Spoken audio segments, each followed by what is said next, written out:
here sa wakas. Almost 3:30. Karon 5:15. We made it with my pilot. Look. Hindi ko ma-explain ang feeling. Ang overwhelming excitement. Basta, you have to be here.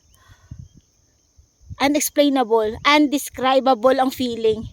You have to witness, you have to experience what I had experienced. Look, the sunrise. It's about 5:30 ang sunrise. And, so, ito yung grass. This is a grassland, grass mountain. Look. And that is my pilot, Sir Elmer. You will never go wrong with Sir Elmer. I had the best guide ever. He marveled me here in Bukidnon in just for a couple of days, in just 3 days. Yeah. Look.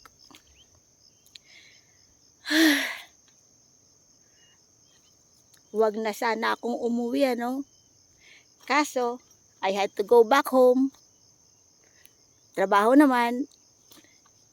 Para for the next destination nga i-prepare ni Lord sa aton.